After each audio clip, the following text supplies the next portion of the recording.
आज के वीडियो में हम बात करने वाले हैं प्रत्यूषा बनर्जी के बारे में, जिनको आपने टेलीविजन में बालिका वधू जैसे सीरियल में तो देखा ही होगा। तो आज हम उन्हीं के बारे में डिटेल में जानेंगे। 2016 में उन्होंने सुसाइड कर लिया था, बट उन्होंने क्यों करा इतनी यंग एज में?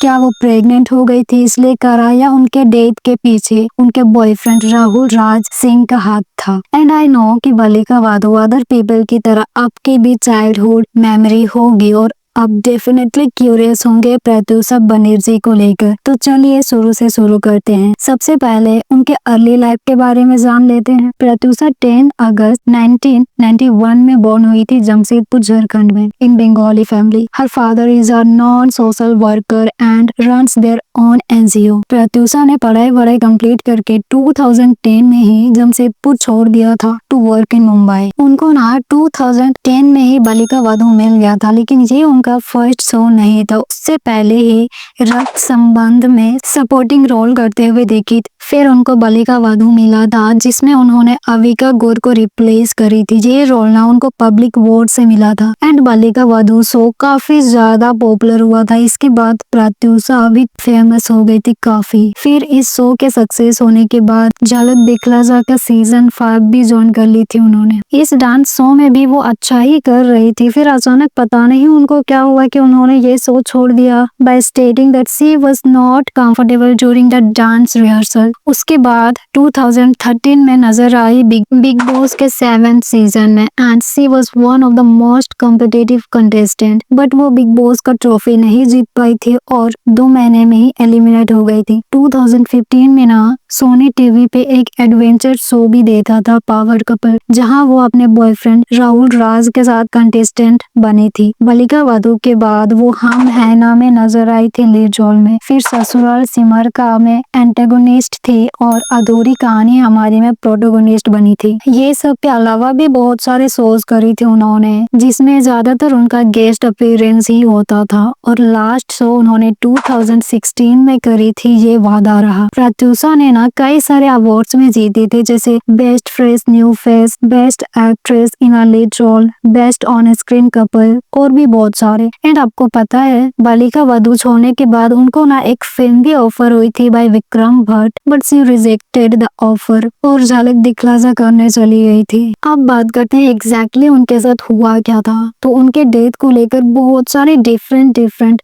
रीजंस बताए गए थे, बट वो कितना सच था और झूठ आगे जानेंगे। इवन वो बताया जाता है उनको फाइनेंशियली इश्यूज थे उस टाइम, इस वजह से उन्होंने करी है, बट ऐसा नहीं था। वो ऑलरेडी वर्क कर रही थी। इवन उनके फ्रेंड्स काम्या पंजाबी, स्मिता बंसल और विकास गुप्ता ने भी डिनाई करा था इस चीज को। They said she was not facing any financial problem as alleged. She had never asked for money from us. And वो फाइनेंशियली ट्रबल कर रही थी। ये राहुल राज के फादर ने कहा था कि उनके सारे पैसे उनके पेरेंट्स ने ले लिए हैं। वो कम्प्लीटली बैंकरप्ट हो गई थी। इवन उन्होंने 50 लाख से भी ज्यादा का लोन ले रखा था, but this is not possible ना। वो ऑलरेडी काम कर रही थी एंड अगर सच में उनके पेरेंट्स ने उनके पैसे ले लिए थे या बैंकरप्ट हो गई थी तो इस बारे में उनके फ्रेंड्स को तो पता रहता ना, या वो खुद भी जरूर बताते, बट उनके फ्रेंड्स ने तो कम्प्लीटली डिनाई कर दिया था इस चीज को। उनकी डेथ से पहले उन पर फ्रॉड होने का एलिगेशन भी लगा था। 2015 में जब वो अपना बर्थडे सेलिब्रेट कर रही थी तो नेक्स्ट डे ही ये फ्रॉड वाला कंट्रोवर्सी उनका हो गया था। जिस होटल में वो सेलिब्रेट कर रही थी तो उन्होंने 50,000 एडवांस दे दिए थे एंड पूरे पार्टी का बिल 1.5 लाख बना था, जिसको प्रत्यूषा और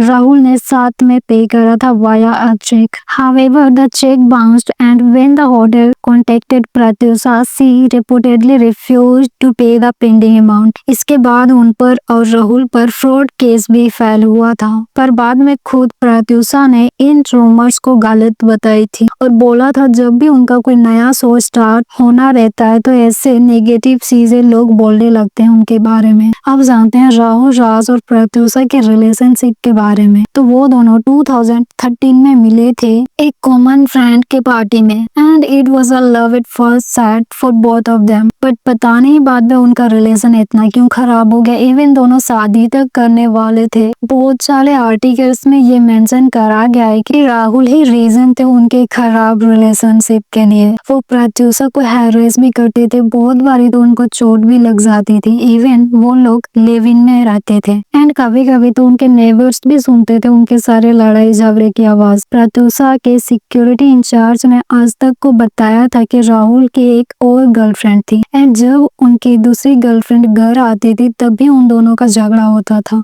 और इन झगड़ों के चलते प्रत्युषा काफी डिप्रेस्ड भी रहती थी। इवन उन्होंने मेंटल हेल्थ हेल्पलाइन पर कॉल भी करी थी कि उनको काउंसलिंग की जरूरत है। बट जब बाद में राहुल से पूछा गया इस बारे में तो उन्होंने कहा कि उनकी और प्रत्युषा की लड़ाई ज्यादा नहीं होती थी, अगर होती भी थी तो 15 मिनट से ज्यादा नहीं चलती थी। The counseling could be for issues from her past relationships. Also, Pratyusha was not the kind to take any torture silently. How had she not named me anywhere? तो क्लियरली राहुल पर जितने भी एलिगेशन लगे थे वो सबको डिनाई कर रहे थे। ये भी बताया जाता है कि प्रत्युषा प्रेग्नेंट थी 3 मंथ की एंड राहुल ने बाद में शादी करने से मना कर दिया था। बट पोस्टमार्टम रिपोर्ट में पुलिस ने ऐसा कुछ भी मेंशन नहीं करा था, तो ये क्लियर नहीं है कि वो प्रेग्नेंट थी या नहीं। बट सबका यही कहना है कि प्रत्युषा ने नहीं किया था, उनका मर्डर हुआ था और प्राइम सस्पेक्ट राहुल ही थे। बट स्टिल पुलिस को कोई भी सुसाइड नोट नहीं मिला था, इसलिए राहुल को दोषी नहीं पाया गया, जबकि उन्होंने प्रत्युषा की लाइफ को हेल बना दिया था। ये साबित हो गया था बट कोर्ट ने कहा इतना काफी नहीं है किसी पर भी मर्डर का चार्ज लगाने का। सो आप क्या कहना चाहेंगे प्रत्युषा के केस पर कमेंट करके बताएं और चैनल को सब्सक्राइब करना ना भूलें।